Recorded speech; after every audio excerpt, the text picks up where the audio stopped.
আসসালামু আলাইকুম। আশা করি সবাই ভালো আছেন। আজকে আমি আপনাদের জন্য নিয়ে এসেছি মাঝরাতের কল। গল্পের লেখক প্রেমেন্দ্র মিত্র, আর গল্প পাঠে আছি আমি তাফসির উদ্দিন। তো চলুন আলো নিভিয়ে বসে পড়ুন, কারণ শুরু হতে যাচ্ছে ভূতের ডায়েরি।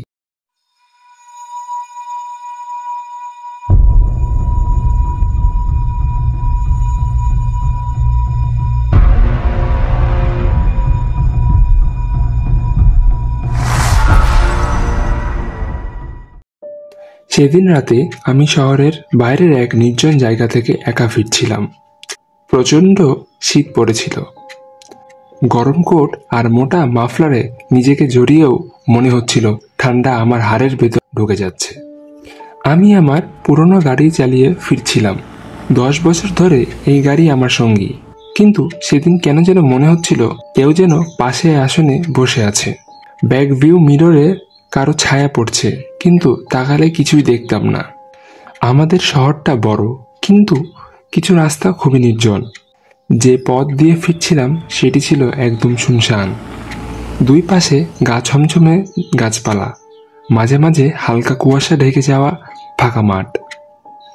একবার মনে হলো রাস্তার পাশে একটা ছায়ামূর্তি দাঁড়িয়ে আছে, কিন্তু যখন ভালো করে তাকালাম তখন কিছুই দেখতে পেলাম না। হঠাৎ করে গাড়ি থেকে অদ্ভুত শব্দ আসতে লাগলো, যেন ইঞ্জিনের ভেতরে কিছু একটা জ্যাম হয়ে গেছে। কিছুক্ষণ পর গাড়ির গতি কমতে শুরু করলো, তারপর একেবারে থেমে গেল। আমি হতভম্ব হয়ে স্টিয়ারিং চেপে ধরে বসে রইলাম। বাইরে গভীর অন্ধকার, চারিদিকে নিশ্চুপ। তখনই শুনতে পেলাম, ডাক্তারবাবু। শব্দটা শুনে আমি চমকে উঠি। আমার হাত পা যেন ঠান্ডা হয়ে গেল। আবারও সেই গলায় ডাক এলো, ডাক্তারবাবু। আমি শ্বাস আটকে পাশের জানালা দিয়ে তাকালাম। রাস্তার পাশে একটা লম্বা মানুষ দাঁড়িয়ে আছে। এতক্ষণ তো এখানে কেউ ছিল না, হঠাৎ কোথায় থেকে এলো? লোকটা সামনের দিকে এক পা বাড়িয়ে বলল, আপনাকে আসতে হবে ডাক্তারবাবু, খুব অসুস্থ একজন, আপনি না গেলে হয়তো বাঁচবে না। আমি খানিকক্ষণ ভাবলাম। লোকটার দেখানোর দিকে তাকিয়ে দূরে আবছা একটা আলোর ঝলকানি দেখলাম। মনে হলো ওখানে একটা পুরনো বাড়ি আছে।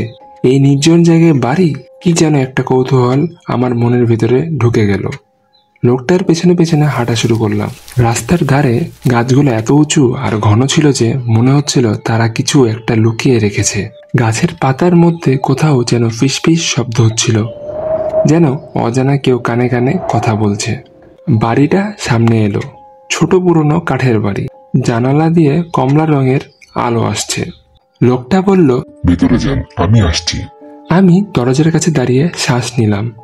একটা অদ্ভুত গন্ধ ভেসে আসছিল, পুরনো কাঠ আর কিছু একটা পচে যাওয়ার মতো গন্ধ। ঘরের ভেতরে ঢুকতেই দেখি একটা ছোট টিমটিমে বাতির আলোয় এক বৃদ্ধ খাটে শুয়ে আছেন। রোগাটে চোখের নিচে কালি, গালের চামড়া হাড়ের সঙ্গে লেগে আছে। এসেছেন ডাক্তারবাবু, বসুন, আমার রোগের কথা শুনুন। আমার কেন যেন খুব অদ্ভুত লাগছিল জায়গাটি। যাই হোক, তবুও আমি সেখানে গিয়ে বসলাম। আমি এগিয়ে গিয়ে একটা মোড়া টানলাম। না, ওখানে নয়, খাটের কাছে বসুন। বৃদ্ধের কণ্ঠে অদ্ভুত জোর। আমি খাটের কাছে গিয়ে বসলাম। তখনই তিনি ফিসফিস করে বললেন, আমার রোগ সারাতে পারবেন না ডাক্তারবাবু? আমি কি বাঁচব? আমি বললাম, আপনার শরীর পরীক্ষা না করে কিছু বলতে পারবো না, কিন্তু আপনি এত হতাশ হচ্ছেন কেন? বৃদ্ধ হাসলেন। সেই হাসি আমার গায়ে কাঁটা দিয়ে তুলল। হয়তো বাঁচতেও পারি, কিন্তু যদি মরে যাই তাহলে আপনার ফি কে দেবে?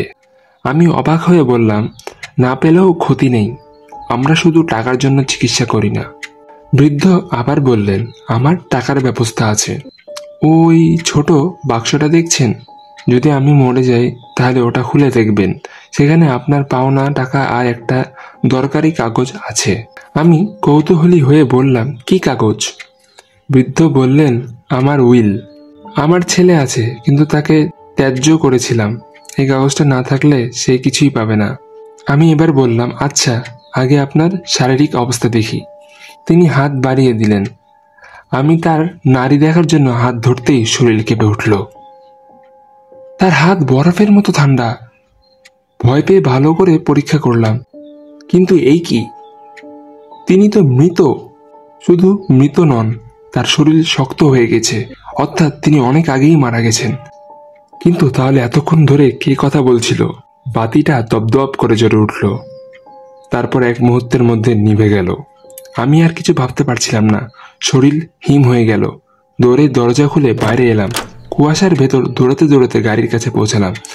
গাড়িতে উঠে স্টার্ট দিলাম। অবাক করার মতো বিষয় হলো, গাড়িটা একবারেই চালু হয়ে গেল। আগের মতো চলতে লাগলো, যেন কিছুই হয়নি। পরদিন সকালে শহর থেকে কয়েকজন লোক নিয়ে এসে বাড়িতে গেলাম। ভেতরে ঢুকেই সবার গা শিউরে উঠল। খাটে এক মৃতদেহ পড়েছিল। আমরা সেই বক্স খুলে তার উইল পেলাম, আর তার ছেলে সেই সম্পত্তির মালিক হলো। কিন্তু আজও ভাবি, সেই দিন রাতে এই রহস্যময় ঘটনা কি সত্যি ছিল, নাকি আমি শুধু ভয়ঙ্কর এক স্বপ্ন দেখেছিলাম? এইভাবেই শেষ হলো আজকের গল্প, মাঝরাতের কল। শুনে কেমন লাগলো আপনাদের? ভয় পেয়েছেন নাকি ভাবছেন এসব শুধুই গল্প? কিন্তু মনে রাখবেন, রাতের অন্ধকারে সবকিছুই স্পষ্ট হয় না, কিছু রহস্য থেকেই যায় অজানা। আমি ছিলাম তাফসির উদ্দিন আপনাদের সঙ্গে। যদি গল্প ভালো লেগে থাকে তাহলে লাইক, কমেন্ট আর শেয়ার করতে ভুলবেন না। পরবর্তী পর্বে আবার দেখা হবে নতুন এক ভৌতিক গল্প নিয়ে। ততক্ষণ পর্যন্ত ভালো থাকুন। আসসালামু আলাইকুম।